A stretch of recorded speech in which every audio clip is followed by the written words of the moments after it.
इंसान जब अपनी ख्वाहिशात और तवक्कुआत पर काबू पा लेता है, यकीन करें ज़िंदगी बहुत आसान हो जाती है। और ये तब मुमकिन होता है जब इंसान अपने नफ्स पे काबू पा लेता है। और नफ्स पर काबू पा लेना मुश्किल ज़रूर है मगर नामुमकिन नहीं। अस्सलामु अलैकुम everyone, welcome back to my channel. कैसे हैं आप सब? आई होप आप सब बहुत अच्छे से होंगे इंशाल्लाह।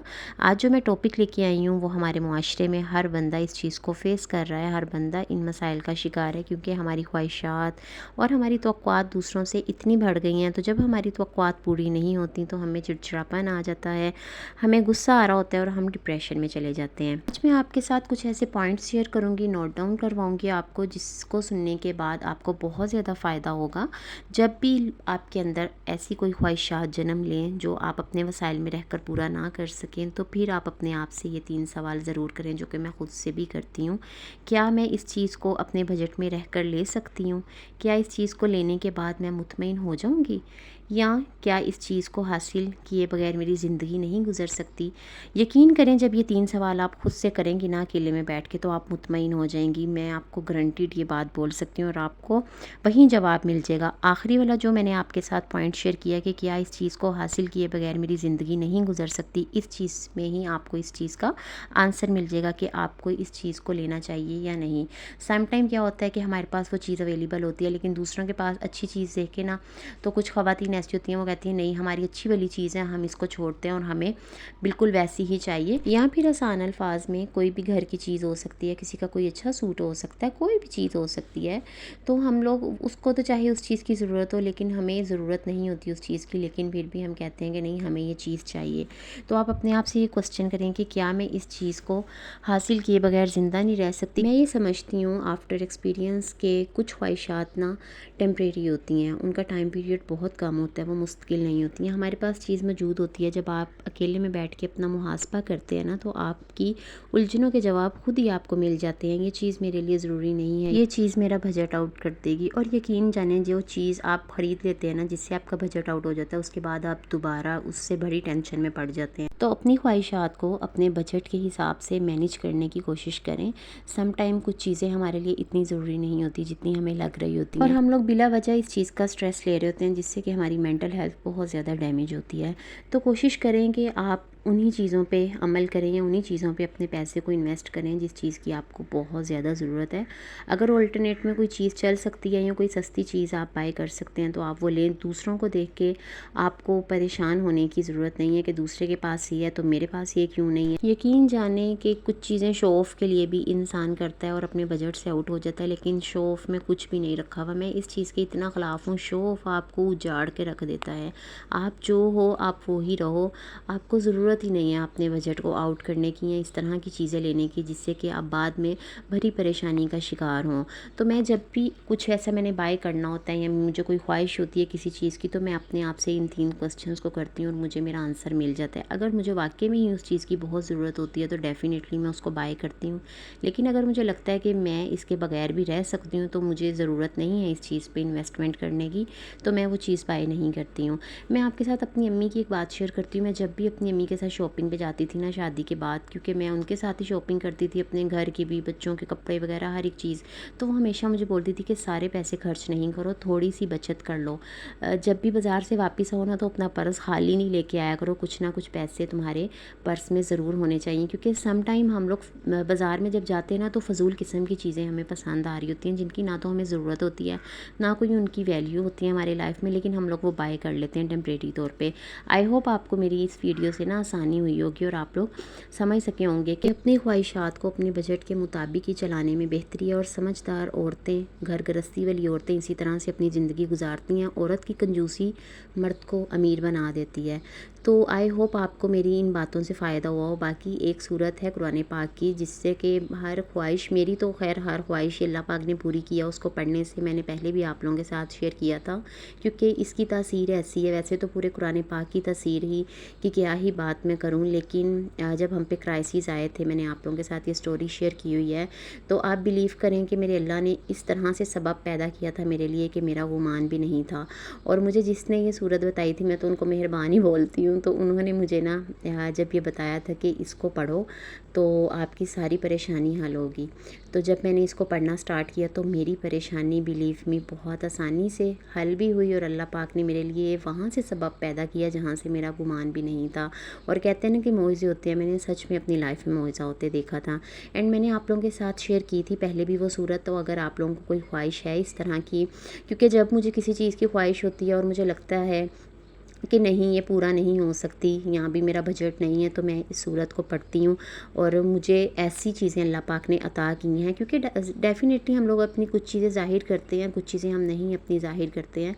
तो अल्लाह पाक ने मुझे इस तरह से अता की है ना कि मुझे पता भी नहीं चला कि वो चीज़ें किस तरह से मेरे लिए आसान हो गई हैं, या फिर उसके अल्टरनेट में अल्लाह पाक ने मुझे उस ख्वाहिश से बेहतरीन नवाजा। और मैं हकीकत में अल्लाह की हिकमत से ना मैं हैरान हो गई हूँ।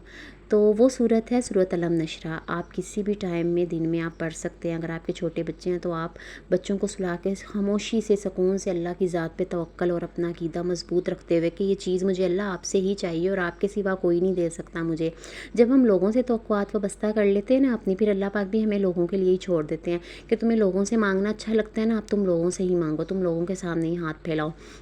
और अल्लाह के नबी को ये चीज़ बिल्कुल भी नहीं पसंद है कि जब हम लोगों के सामने अपना हाथ फैलाते हैं ना, तो अल्लाह पाक बहुत सख्त नाराज़ होते हैं। आपने जब भी मांगना है आप अल्लाह पाक की ज़ात से मांगें कि अल्लाह पाक आपके सिवा कोई नहीं दे सकता, ख़जानों में किसी चीज़ की कमी नहीं है, मुझे इस चीज़ से नवाज़ दें। और साथ में ये भी दुआ किया करें कि अल्लाह अगर ये चीज़ मेरे हक़ में बेहतर है तो मुझे नवाज़ें, अगर मेरे हक़ में बेहतर नहीं है तो फिर मुझे इस चीज़ की ज़रूरत नहीं है, मेरे लिए वो करें जिसमें मेरे लिए बेहतरी हो।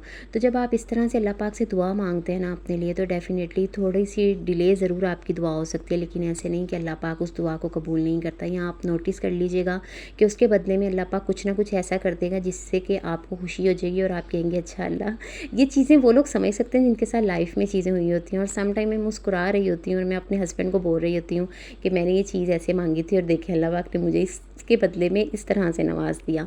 तो अल्लाह पाक का शुक्र अदा करते रहा करें, उसकी नेमतों पे उसका शुक्र अदा करते रहा करें, क्योंकि जब नेमतों पे शुक्र होता है ना तो फिर और ज़्यादा नवाज दिया जाता है और आपकी नेमतों में मज़ीद इजाफ़ा कर दिया जाता है। मेरा तो ये मानना है और मैंने अपनी लाइफ में यही चीज़ एक्सपीरियंस की है।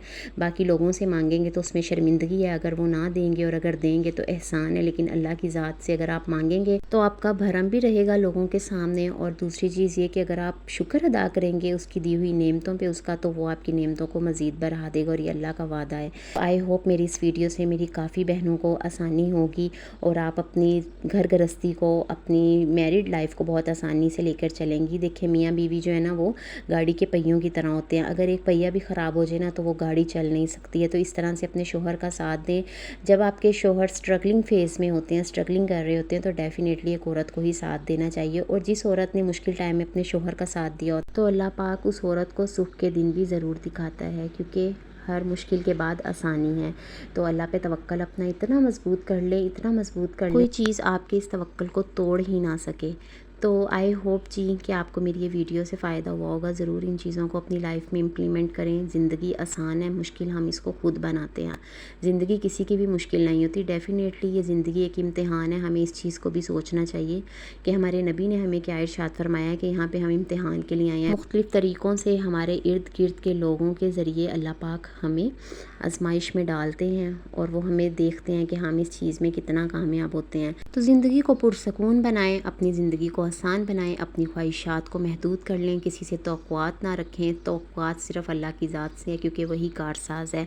सो आज के व्लॉग का आप यहाँ पे मैं आपके साथ छोटा सा एक रिकैप शेयर कर देती हूँ। आज सुबह में ना लाइट नहीं थी तो जल्दी से बस अपने काम वगैरह मैंने किए। सुबह में मैं फिर सोई नहीं थी, मैंने अपने सारे काम वगैरह कर लिए थे नमाज़ पढ़ने के बाद। और उसके बाद जी लाइट ना होने की वजह से बच्चे भी उठ गए थे, क्योंकि शायद कोई फॉल्ट वगैरह हो गया था, इतनी देर जाती नहीं है लाइट।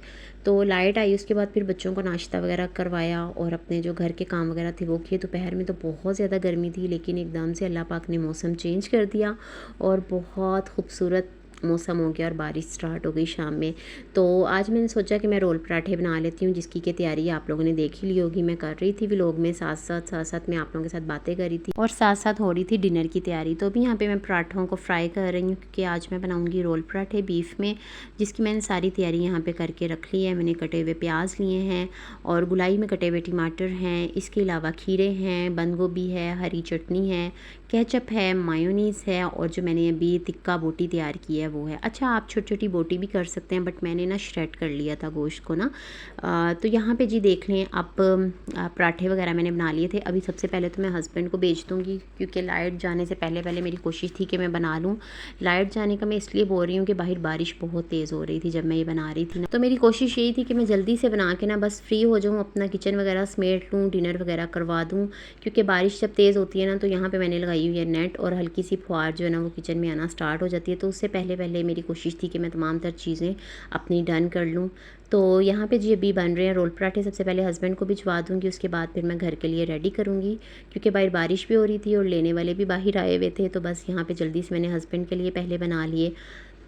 तो इसमें मैंने ना ऐड कर दिया है मीट, साथ में जो सैलड वगैरह कट करके रखी हुई है वो, और इस तरह से ऊपर चटनी डाल देती हूँ। तो ये जी यहाँ पे रोल पराठा ना हो गया रेडी।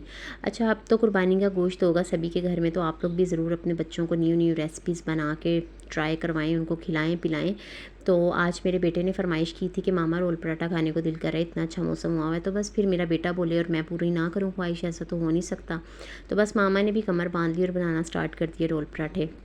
अच्छा, शुगर मैंने ना जो पराठों में ऐड की थी ना, उससे कलर बहुत प्यारा आ जाता है, और हल्की सी ना मिठास जो आती है ना पराठों में, उससे टेस्ट बिल्कुल बाहर जैसा लगता है कि जैसे आप कमर्शियल लेवल पे ले रहे होते हैं ना, बाहर से जो हम लेते हैं, तो बिल्कुल उसी तरह का ही टेस्ट ना आता है पराठों का। तो अभी यहाँ पे मैं घर के लिए रेडी कर रही हूँ, और बस तमाम तर रोल पराठों को इसी तरह से बना लूँगी। और यहाँ पे जी डन हो चुके हैं। आप सब ने अपना अपना पराठा पकड़ा और बैठ के खाना स्टार्ट कर दिया। सबको बहुत ज़्यादा पसंद आया। आई होप आपको आज का व्लॉग अच्छा लगा होगा। इंशाल्लाह मिलूँगी नेक्स्ट व्लॉग में। अपना ख्याल रखिएगा। अल्लाह हाफिज़।